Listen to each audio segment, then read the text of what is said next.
Je m'appelle Camille et j'ai 32 ans. Le matin de mon mariage, mon père m'a envoyé un message avec 3 mots qui n'avaient aucun sens au début, comme si mon cerveau refusait de les accepter dans l'ordre où ils apparaissaient sur mon écran. Nous ne venons pas. C'était tout. Pas de ponctuation, pas d'explication, pas de suivi, juste un petit message froid posé en haut de mon téléphone comme s'il avait toujours été là. Je me tenais devant le miroir dans la suite nuptiale, ma robe à moitié attachée seulement, une boucle d'oreille en place, l'autre perdue quelque part dans le chaos des pinceaux de maquillage et des housses à vêtements. Mes mains étaient immobiles, mais pas mon esprit. Ma demoiselle d'honneur, Chloé, était de l'autre côté de la pièce et plaisantait sur le fait que j'avais l'air trop calme pour quelqu'un sur le point de se marier, et ma styliste s'affairait avec mes cheveux, les épinglant avec une précision minutieuse. J'ai hoché la tête au bon moment, souri quand il souriait, mais tout ce que je pouvais voir, c'était le nom de mon père et ces 3 mots. Au début, je ne me suis pas sentie en colère, je me suis sentie confuse. Le genre de confusion qui vous pousse à marchander avec la réalité. Peut-être que leur vol a été annulé. Peut-être qu'il y a eu une urgence médicale. Peut-être que la voiture est tombée en panne. Peut-être que mon oncle les avait réservés pour le mauvais jour. J'ai même envisagé pendant une seconde folle que le téléphone de mon père ait été piraté et que quelqu'un me fasse une blague cruelle. Les pensées passaient vite, l'une après l'autre, chacune essayant de me sauver de ce que je savais déjà, car au fond, cela n'était pas inhabituel.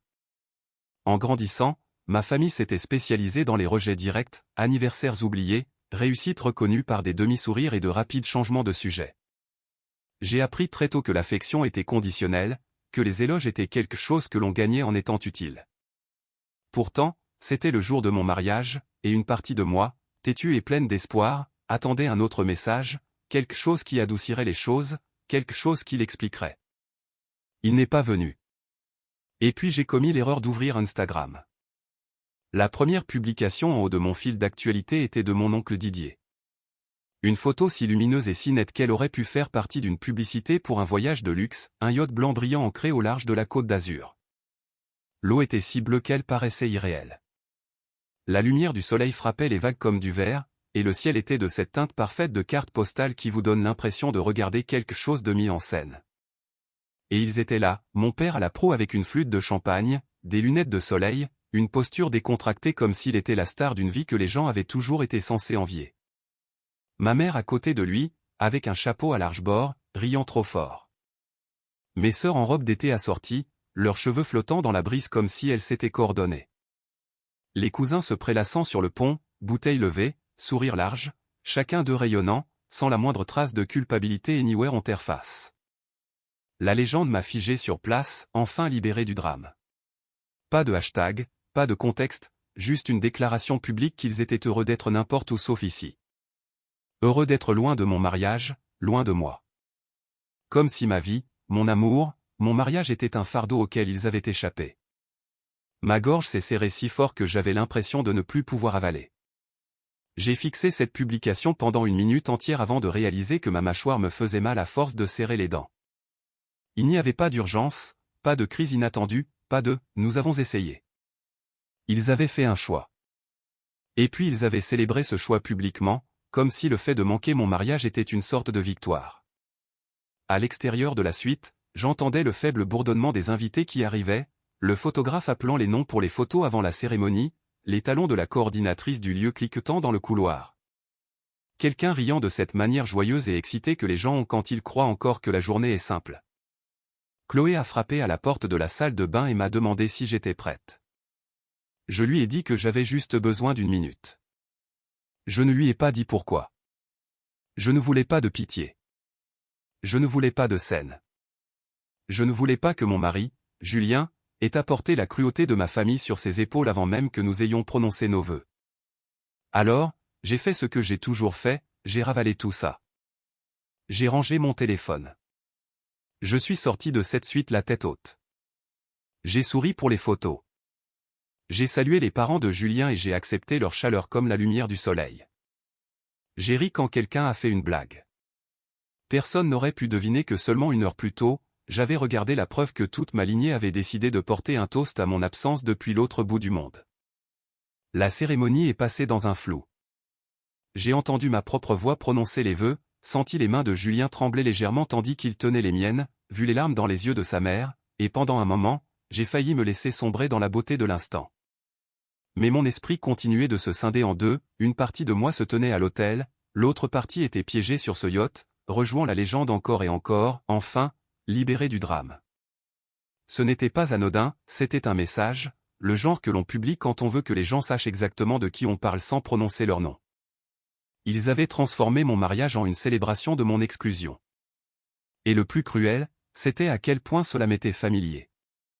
Ce n'était pas la première fois qu'ils me montraient quelle était ma place. Les seules fois où j'obtenais leur attention totale, c'était quand l'entreprise familiale avait besoin de moi. Cette entreprise était une société de charter que mon grand-père avait lancée, que mon père avait ensuite développée et présentée au monde comme si c'était son chef-d'œuvre. En réalité, elle survivait parce que je m'en assurais. C'était moi qui décrochais les contrats, qui apaisais les clients, qui résolvait les problèmes avant qu'ils ne deviennent des catastrophes. Je connaissais les systèmes, les relations avec les fournisseurs, les mots de passe, les calendriers de financement, les préférences des clients qui les maintenaient fidèles. Mon père aimait jouer le visionnaire, mais le quotidien reposait entièrement sur moi. Et ma famille le savait. Il supposait simplement que je continuerais toujours à le faire, comme je l'avais toujours fait, tranquillement, de manière fiable, sans rien demander en retour, sauf l'illusion d'appartenance. Au moment où nous sommes arrivés à la réception, la douleur s'était transformée en quelque chose de plus aigu. Pas une crise de colère, pas une vengeance pour le plaisir de se venger et de la clarté. Ils voulaient être libérés de moi. Ils l'ont annoncé avec du champagne, du soleil et une légende destinée à m'humilier le jour le plus important de ma vie. Alors, j'ai décidé calmement que je leur donnerais exactement ce qu'ils demandaient, la liberté. Et ils ne comprendraient pas ce que cela leur coûterait tant que ce ne serait pas déjà parti. Au moment où la réception a commencé, j'avais maîtrisé l'art de paraître bien. C'est une compétence étrange, de faire semblant que votre monde n'est pas en train de basculer pendant que vous trinquez et posez pour des photos. Les cousins de Julien m'ont entraîné sur la piste de danse. Sa tante m'a serré si fort que j'ai failli craquer, car j'avais l'impression que tout ce que ma famille ne me donnait pas se déversait hors d'étrangers qui avaient décidé que j'avais de l'importance. J'ai ri quand le disque jockey a passé une vieille chanson. J'ai remercié les gens d'être venus. Je les ai laissés me dire à quel point la cérémonie était belle. Et pendant tout ce temps, mon téléphone reposait dans ma pochette comme un battement de cœur silencieux. Je ne voulais pas gâcher mon mariage. Pas pour Julien. Pas pour sa mère, qui continuait de me serrer la main comme si elle était fière de moi. Pas pour mes amis, qui étaient arrivés tôt, étaient restés tard et m'aimaient bruyamment. Ma famille avait déjà pris assez. Alors, j'ai attendu. Vers 22h45, après que le gâteau a été coupé et que la piste de danse s'est clairsemée en petits groupes de joie éméchés, je me suis excusé comme si j'avais besoin de prendre l'air. Personne ne l'a remis en question. Les mariés disparaissent tout le temps pendant une minute, retouchent aux toilettes, quelque chose à propos des chaussures. C'est la chose la plus facile au monde de s'éclipser dans une pièce pleine de célébrations. Le lieu nous avait donné une pièce privée à l'étage pour le stockage et les urgences de dernière minute. À l'intérieur, c'était calme, le genre de calme qui vous fait siffler les oreilles après des heures de musique. Des robes pendaient à des portants. Des sacs cadeaux étaient empilés en rangées nettes. Un bouquet de rechange était posé sur une chaise comme s'il se reposait. J'ai fermé la porte derrière moi. Puis j'ai sorti mon ordinateur portable. Je l'avais apporté exprès, glissé dans un sac sous prétexte de logistique de mariage. Ce n'était même pas de la paranoïa, c'était une habitude. Lorsque vous avez passé votre vie à être la personne qui répare tout, vous gardez les outils à portée de main sans réfléchir. Mes doigts n'ont pas tremblé lorsque je l'ai ouvert. Cela m'a surprise. Je m'attendais à de la peine, au moins à un tremblement, quelque chose d'humain. Mais ce que j'ai ressenti était une concentration nette et froide, comme si mon corps avait déjà pris une décision et rattrapait simplement mon esprit. Je me suis connecté au tableau de bord de l'entreprise de charter. L'écran de connexion avait la même apparence que d'habitude, familier, non menaçant, comme une porte que j'avais ouverte 1000 fois. Derrière elle se trouvait le monde entier de ma famille. La première chose que j'ai faite a été de me retirer de la charte d'exploitation. Pas une annonce dramatique, pas une démission publique, juste un changement discret dans le système qui a retiré mon autorité proprement et instantanément. J'ai révoqué mes propres permissions et je n'ai rien réassigné. Pas de remplaçant, pas de plan de transition. Je voulais que le vide soit le message. Ensuite, je suis passé aux cartes de l'entreprise. Notre société avait plusieurs cartes liées à différents départements, carburant, maintenance, clients, hôtellerie, réparation d'urgence. Mon père aimait ces cartes. Il aimait les passer comme si l'entreprise existait pour financer son style de vie. J'ai gelé chacune d'entre elles, pas annulée, car cela déclencherait des processus de remplacement immédiat. Geler signifiait d'abord la confusion, puis la panique. Geler signifiait appeler les banques, attendre en ligne, vérifier les identités et répondre à des questions auxquelles ils ne sauraient pas répondre. Ensuite, les comptes des fournisseurs. Il y avait 2 fournisseurs qui maintenaient l'entreprise en vie plus que n'importe quelle campagne de marketing n'aurait pu le faire, le carburant et la maintenance. Les bateaux ne fonctionnent pas avec l'image de marque, ils fonctionnent au diesel et avec des pièces, et avec des gens qui se présentent à minuit quand quelque chose tombe en panne. J'ai verrouillé notre portail de fournisseurs de carburant, signalé le compte pour vérification de propriété et établi un blocage de conformité qui nécessitait ma confirmation personnelle pour être levé. Le système m'a demandé si j'étais sûr. J'ai cliqué sur oui. J'ai fait de même avec notre plus grand entrepreneur de maintenance, celui qui m'était fidèle, pas à mon père. L'entrepreneur avait mon numéro de portable mémorisé. Mon père connaissait à peine son nom de famille. Ensuite, je suis passé au compte client. C'était la partie qui m'a fait serrer la mâchoire. Il y avait une poignée d'agences de voyage de luxe et de clients privés qui ne réservaient pas à cause du charme de mon père. Ils réservaient parce que je ne laissais jamais rien mal tourner, le filet invisible qui maintenait les bateaux à l'heure. L'équipage était correctement formé, les plaintes étaient gérées avant qu'elles ne deviennent des scandales. J'ai signalé 3 des comptes les plus importants pour des irrégularités.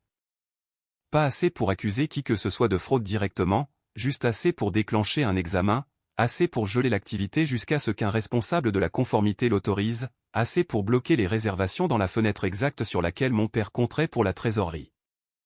J'entendais déjà sa voix dans ma tête, forte et offensée, comme si les systèmes étaient censés le respecter personnellement. Enfin, j'ai retiré mes identifiants d'accès de la liste principale et j'ai établi une exigence de réinitialisation à 2 facteurs pour tous les comptes administratifs. Cela semble technique, cela semble petit, mais dans une entreprise familiale comme la nôtre, où mon père aimait être le visage et où j'étais l'épine dorsale, c'était fatal. Car le problème n'était pas que personne d'autre ne pouvait apprendre les systèmes. Le problème était le temps. Le temps était ce que mon père n'avait jamais respecté avant qu'il ne soit épuisé. J'ai écrit ma démission en dernier, 2 phrases, avec effet immédiat. Toutes les demandes de renseignements concernant les opérations doivent être dirigées ailleurs. Aucune émotion, aucune explication. J'ai refusé de leur donner quoi que ce soit qu'ils puissent transformer en une histoire où je serais instable, dramatique, vindicative. J'ai appris il y a longtemps que les gens comme mon père n'argumentent pas aussi bien avec des faits qu'avec des sentiments. Alors, je lui ai donné des faits. À minuit, l'entreprise était encore techniquement en vie, mais elle était paralysée. Les téléphones pouvaient sonner. Le site web pouvait prendre des réservations. La marina pouvait briller au soleil, mais rien ne bougerait sans moi. J'ai fermé l'ordinateur portable et je l'ai glissé dans mon sac. Puis je me suis regardé dans le miroir. Mon maquillage était impeccable. Mes cheveux n'avaient pas bougé. Ma robe ressemblait toujours à un rêve. J'avais l'air d'une mariée qui avait tout. Et d'une certaine manière, c'était le cas. Je suis redescendu et je n'ai pas manqué un instant. J'ai souri à Julien comme si je n'étais jamais parti. J'ai dansé. J'ai serré mes amis dans mes bras. J'ai laissé ma belle-mère me tirer pour une autre photo. J'ai laissé les gens me dire que j'étais radieuse. Ils avaient raison, mais pas pour la raison qu'ils croyaient. Je me suis endormi cette nuit-là à côté de Julien, écoutant sa respiration ralentir dans un sommeil régulier. Et pour la première fois de la journée, je me suis permis de sentir la douleur sous mes côtes. Elle ne m'a pas brisé. Elle m'a juste rappelé que j'étais toujours humaine. Le matin après le mariage, je me suis réveillé tôt avant Julien, alors que la chambre d'hôtel était encore sombre et silencieuse. J'ai glissé hors du lit, enfilé un pull par-dessus le cintre oublié de ma robe et suis descendu au buffet du petit déjeuner parce que j'avais besoin de quelque chose de normal pour m'ancrer. J'ai versé du café. Puis mon téléphone a commencé à sonner. Le téléphone fixe du bureau ignoré. L'assistante de mon père ignorée. Notre capitaine principal ignoré. 3 appels d'affilée, coup sur coup. Le genre d'insistance qui me tirait autrefois dans l'action automatiquement. Mon pouce a plané au-dessus de l'écran par réflexe. Puis je l'ai retiré. Je n'étais plus cette personne. Au moment où j'ai fini la moitié d'une omelette, les appels se sont transformés en courriels. Urgent. Fournisseur menaçant de suspendre le service. Carte de l'entreprise refusée. Compte client verrouillé. Besoin de vos codes d'accès le plus vite possible. Je n'en ai ouvert aucun. J'ai fini mon café, suis remonté à l'étage et me suis glissé dans le lit à côté de mon mari comme si de rien n'était. Julien s'est agité et m'a souri de manière endormie. Bonjour, ma femme. Le mot a réchauffé quelque chose dans ma poitrine. Bonjour, ai-je chuchoté. Et quelque part à des milliers de kilomètres, ma famille était toujours sur un yacht, posant toujours comme si elle était libre. Ils n'avaient aucune idée que le sol cédait déjà sous leurs pieds. Le premier message de mon père est arrivé tard le 2e jour. Pas de salutations, pas de félicitations, pas de reconnaissance que je venais de me marier. Juste 4 mots, que as-tu fait? J'ai fixé l'écran pendant un long moment, puis j'ai verrouillé mon téléphone et l'ai posé face contre terre sur la table de nuit. Non pas parce que je n'avais pas de réponse, mais parce qu'il ne restait plus rien à expliquer. Il n'était pas confus. Il était incommodé. Et pour la première fois de ma vie, je ne me précipitais pas pour arranger les choses. Le 3e jour a été plus bruyant. Des appels ont commencé à arriver de personnes qui ne m'avaient jamais contacté directement auparavant, un officier de pont supérieur, un gestionnaire de marina, un représentant de fournisseur dont je n'avais même pas enregistré le numéro. Un message disait que les réservations étaient annulées. Un autre disait qu'un compte bancaire était temporairement inaccessible. Un 3e utilisait le mot critique en gras. Je les ai tous supprimés. Jour 4. Les appels se sont étendus au-delà de l'entreprise. Une cousine à qui je n'avais pas parlé depuis des années m'a envoyé un message me demandant si j'allais bien, avec ce ton que les gens utilisent quand ils veulent vraiment dire « Qu'est-ce qui se passe, bon sang ?» Un autre a dit que mon père faisait les 100 pas dans la marina en criant si fort dans son téléphone que la sécurité lui a demandé de partir. Quelqu'un d'autre m'a dit qu'il s'était disputé avec un représentant de la banque dans le hall d'un hôtel comme si le volume pouvait remplacer l'autorité. Jour 5, mon oncle Didier a envoyé un message, le même oncle qui avait publié la photo de la Côte d'Azur, ça devient incontrôlable. Appelle-le. Je n'ai pas répondu. Le 6e jour a été silencieux. Pas d'appel, pas de message, pas de courriel. Ce silence était pire que le bruit parce que je connaissais assez bien mon père pour comprendre ce que cela signifiait. Il ne se calmait pas. Il se regroupait. Quand mon père se taisait, c'était parce qu'il décidait s'il fallait menacer, soudoyer ou foncer tête baissée. Le 7e jour, juste après le coucher du soleil, j'étais chez moi dans notre appartement, assise sur le canapé avec une tasse de thé, regardant les lumières de la ville s'allumer une par une. Julien était dans l'autre pièce en communication professionnelle, sa voix basse et régulière. La journée avait été calme, presque faussement. Puis les coups ont commencé. Pas un coup poli, pas une sonnette un point, dure et en colère, frappant la porte encore et encore. Je n'ai pas sursauté. Je ne me suis pas précipité. Je savais qui c'était avant même de me lever. Quand j'ai ouvert la porte, mon père a rempli le couloir. Il avait l'air différent de ce qu'il était sur ce yacht. Ses cheveux étaient en bataille, son visage rouge et tendu, ses yeux trop brillants d'une manière qui me disait qu'il n'avait pas beaucoup dormi. Il sentait le stress et la vieille eau de Cologne, comme quelqu'un qui se battait contre des incendies toute la semaine et perdait. Il a commencé à crier avant que je puisse dire un mot, quelque chose à propos de la trahison, de la famille, du fait que je n'avais aucun droit de faire ce que j'avais fait. Sa voix a résonné dans le couloir, attirant des regards curieux de la porte à moitié ouverte d'un voisin. Je l'ai laissé parler. J'ai pris une longue gorgée de mon thé pendant qu'il s'épuisait. Quand il a finalement fait une pause pour reprendre son souffle, j'ai reculé juste assez pour faire de la place et j'ai dit calmement, le moment est parfait. Je ne l'ai pas invité à entrer. Je n'ai pas non plus bloqué l'entrée. Il m'a bousculé comme si c'était toujours son droit. J'ai refermé la porte derrière lui lentement, délibérément, non pas pour le piéger, mais pour m'assurer qu'il comprenne que ce n'était plus une performance publique. C'était juste nous deux. Pas de public, pas d'applaudissements. Il se tenait au milieu de notre salon, la poitrine haletante, les yeux balayant l'espace comme s'il cherchait quelque chose à quoi s'accrocher. « Tu penses que c'est une blague ?» a-t-il exigé. « As-tu la moindre idée de ce que tu as fait ? La marina m'appelle sans arrêt. Les banques ont gelé les comptes. Les fournisseurs menacent de poursuites. Les clients se retirent. Comprends-tu l'ampleur de tout cela ? » Je me suis appuyé contre le comptoir de la cuisine et j'ai soutenu son regard sans ciller. « On dirait que tu as eu une semaine chargée. » Les mots ont frappé plus fort que ce à quoi je m'attendais. J'ai vu l'effet dans la façon dont son expression a vacillé, juste une seconde. Il avait l'habitude que j'explique, que je défende, que je répare. Il n'était pas habitué à l'indifférence. Il s'est rapidement repris. « Tu vas annuler tout ça ?» a-t-il claqué, « ce soir, ou j'aurai des avocats sur toi dès demain matin. » J'ai souri, petite et fatiguée. « Papa, tu n'as pas d'avocat. Tu as Maître Dubois. Maître Dubois s'occupe des contraventions et t'a une fois tiré d'une amende de stationnement parce que le greffier ne s'était pas présenté. Tu penses que Maître Dubois peut toucher à ça ? » Sa mâchoire s'est crispée. Je suis passé devant lui vers l'armoire et j'ai sorti un épais classeur noir. Je l'ai posé sur la table entre nous avec un bruit sourd. « Ceci, ai-je dit, c'est tout. » Il n'a pas bougé, alors je l'ai ouvert pour lui, contrat manquant, signature requise, relevé de paiement montrant des retraits qui ne correspondaient à aucune dépense approuvée. Courriel où je l'avais averti que retirer de l'argent des budgets de maintenance affecterait les opérations, facture de pièces qui n'avaient jamais été commandées. Rapport de sécurité tranquillement ignoré. J'ai tourné la page jusqu'à la fin, et, ceci, ai-je ajouté, c'est le client qui ne sait pas que ses paiements finançaient tes vacances en Grèce. J'ai fermé le classeur et je l'ai glissé vers lui. Si tu fais intervenir des avocats, ils obtiennent tout. Tout comme le fisc. Tout comme l'assurance, et tout comme les clients à qui tu as menti. La pièce est devenue silencieuse.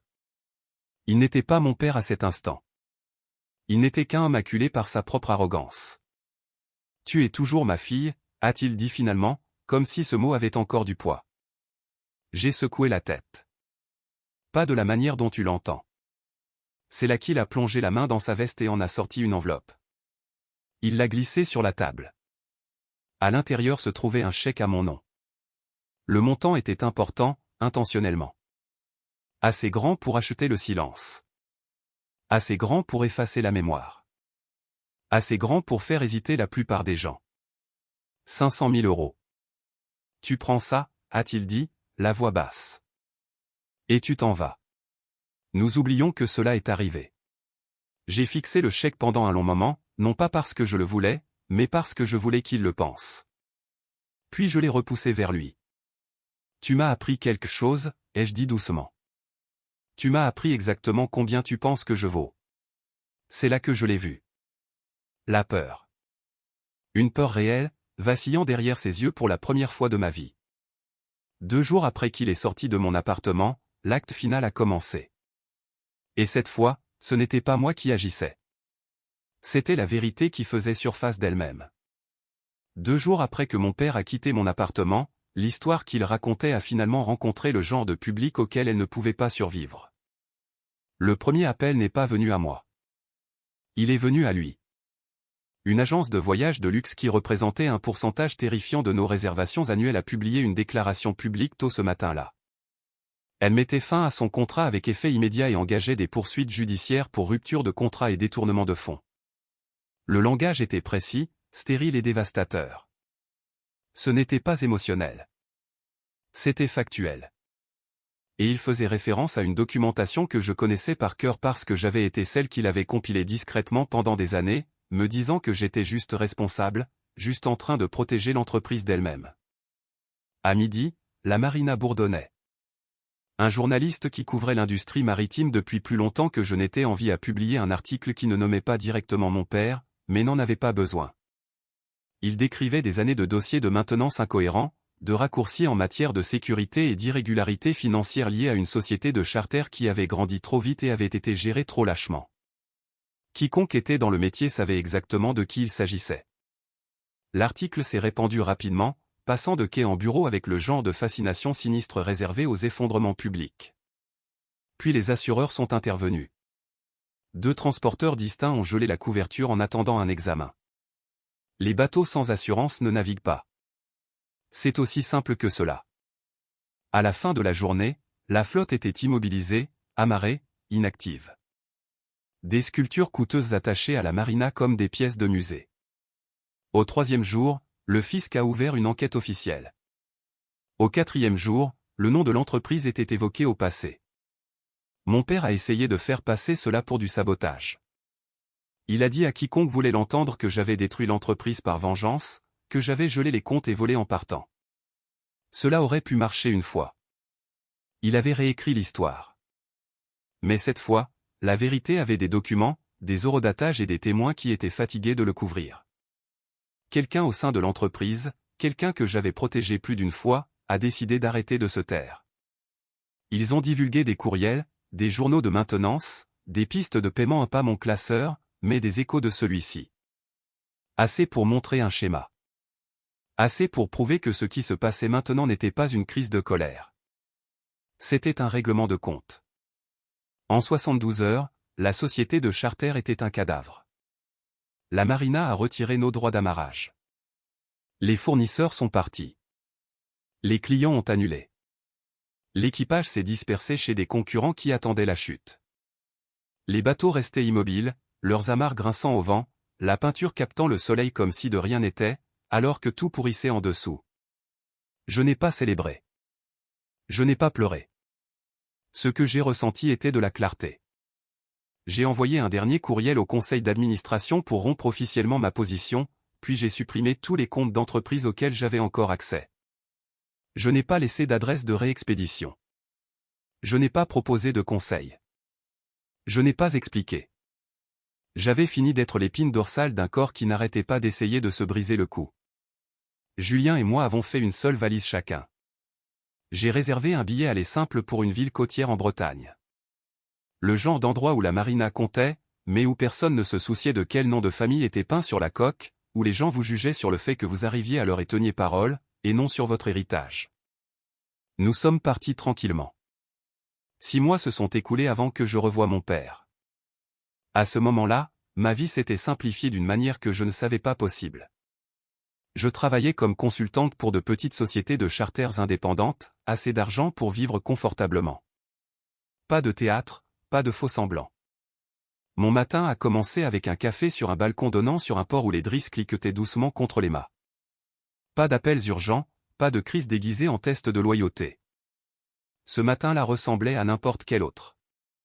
J'étais à mi-chemin de l'examen d'un calendrier de maintenance dans un café près des quais quand une ombre est tombée sur ma table. J'ai levé les yeux, déjà agacé par l'interruption. C'était lui. Il avait l'air plus petit que dans mon souvenir.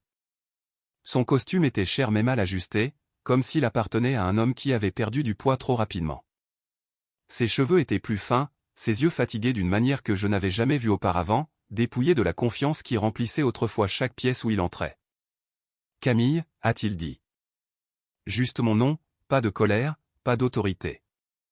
Il s'est assis sans demander. Pendant près d'1 minute, il n'a rien dit.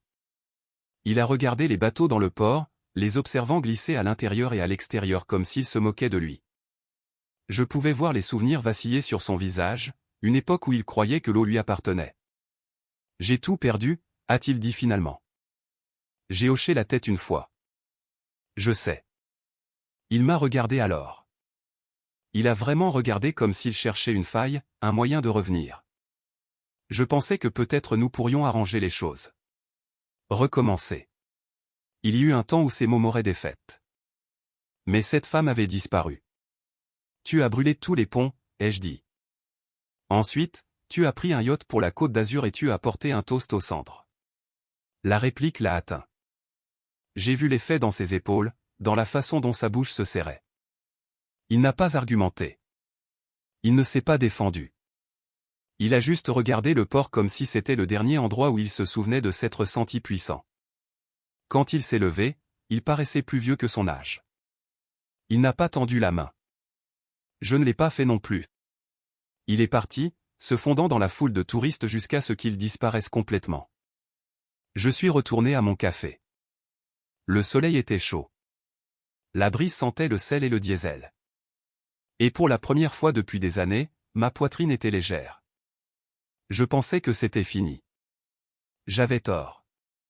2 semaines plus tard, une enveloppe est apparue dans ma boîte aux lettres. Pas d'adresse d'expéditeur, juste mon nom en majuscules grasses. À l'intérieur se trouvait une seule feuille de papier, une adresse et 4 mots écrits en dessous, « Tu voudras voir ça ». Je connaissais l'écriture. Ce n'était pas celle de mon père. C'était celle de ma cousine Léa. Je n'ai pas appelé Léa. Je ne lui ai pas envoyé de message non plus. Je suis resté dans ma cuisine, tenant ce morceau de papier, le retournant comme s'il pouvait s'expliquer si je le regardais assez longtemps. L'adresse était dans la ville que j'avais quittée, près des anciens entrepôts du front de mer, la partie de la ville qui sentait la rouille, la saumure et les choses qui avaient été oubliées exprès. Les 4 mots en dessous étaient écrits avec une pression délibérée, comme si elle avait voulu qu'ils paraissent plus lourds qu'ils n'y paraissaient, « Tu voudras voir ça ». J'ai fait un sac et j'ai pris la route. Le voyage m'a semblé plus long qu'il ne l'était. Chaque kilomètre ravivait des souvenirs que j'avais passé des mois à enfouir, la voix de mon père, la photo de la Côte d'Azur, le classeur sur la table, le chèque glissant vers moi comme un pot de vin enveloppé dans de l'encre. Je me suis dit que je pouvais faire demi-tour à tout moment. Je ne l'ai pas fait. L'adresse m'a mené à un ancien entrepôt de bateaux près de l'eau, un bâtiment en béton trapu avec de la peinture écaillée et une chaîne pendante lâche à travers l'entrée principale. La porte latérale était entr'ouverte juste assez pour se glisser. À l'intérieur, l'air était épais de pétrole, de sel et de pourriture, le genre d'odeur qui s'accroche à vos vêtements longtemps après que vous soyez parti. L'espace était énorme et sombre. Au centre se trouvaient 2 des anciens yachts de notre société, ou ce qu'il en restait. Autrefois immaculés, ils n'étaient plus que des coques. La peinture cloquait et s'écaillait. Les balustrades étaient rouillées. Le rembourrage était déchiré et vert de moisissure. Il ressemblait à des animaux laissés à pourrir après un incendie. Je connaissais ces bateaux. J'avais approuvé leur calendrier de maintenance. Je m'étais battu pour leur réparation. Les voir ainsi était comme un coup de poing dans les côtes. Mais les bateaux n'étaient pas la raison pour laquelle Léa m'avait envoyé. Le long du mur du fond se trouvaient des piles de boîtes, à hauteur de taille, poussiéreuses et non étiquetées, à l'exception du gribouillage occasionnel au marqueur indélébile. Je me suis approché et j'ai ouvert la plus proche. À l'intérieur se trouvaient des dossiers, des contrats, des reçus, d'épais registres estampillés, confidentiels. Mon estomac s'est noué. Ce n'étaient pas les dossiers de l'entreprise. C'étaient ceux de mon père. Journaux de dépenses personnelles, notes manuscrites, copies de virements bancaires, voyages facturés à des clients qui étaient clairement des vacances, retraits d'argent chronométrés sur des appels de maintenance d'urgence qui n'avaient jamais eu lieu. Et puis la partie qui m'a glacé les mains, des transferts offshore vers un compte dans un pays sans traité d'extradition, soigneusement documenté, signé, daté. Ce n'était pas bâclé. C'était délibéré, suffisamment organisé pour le ruiner complètement. Je suis resté là longtemps, le bruit de l'eau qui goûtait résonnant dans l'espace caverneux, mon pouls battant fort dans mes oreilles. Une partie de moi voulait fermer la boîte et s'en aller. Laisser tout ce désordre pourrir avec les yachts. J'avais déjà gagné ma liberté. J'étais déjà parti. Je n'avais pas besoin de vengeance pour valider cela. Mais ensuite, l'image est revenue, non invitée et nette, le matin de mon mariage, 3 mots sur mon téléphone. Un yacht et la Côte d'Azur. Enfin libéré du drame. Il n'avait pas juste manqué mon mariage. Il m'avait effacé.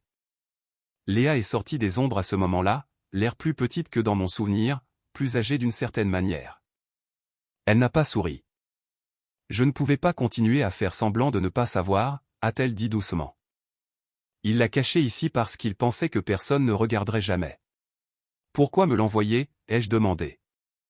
Parce que tu es la seule personne dont il a peur, a-t-elle dit. Et parce que si je le remets moi-même, il me détruirait. J'ai hoché la tête. J'ai compris. En m'éloignant de l'entrepôt, les boîtes brûlant toujours dans mon esprit, j'ai senti le poids de la décision s'installer dans mes os. Je pouvais m'en aller et garder ma paix intacte. Laisser le temps et la décomposition finir le travail. Ou je pouvais remettre cela aux personnes qui ne se souciaient pas de la loyauté familiale, seulement des faits et des pistes de papier. 2 jours plus tard, j'ai passé l'appel. Je n'ai pas raconté à Julien tous les détails. Je lui ai juste dit que j'avais besoin de clore quelque chose. Il n'a pas posé de questions. Il me faisait suffisamment confiance pour savoir que je ne ferais pas cela à la légère. L'enquête qui a suivi a été silencieuse au début. Puis elle ne l'a plus été. Auditeur, assignation à comparaître, accusation déposée si rapidement que cela a fait les gros titres, comptes offshore signalés, actifs gelés, le nom de mon père imprimé sous des mots comme fraude et détournement de fonds au lieu de visionnaire et fondateur. Je n'ai pas regardé les nouvelles. Je n'en avais pas besoin. Des mois plus tard, assise sur mon balcon avec une tasse de café et le port étendu sous moi, j'ai ressenti quelque chose à quoi je ne m'attendais pas. Pas de triomphe, pas de soulagement et de la finalité. Je ne l'ai pas détruit. J'ai arrêté de le protéger, et en faisant cela, je me suis enfin protégé.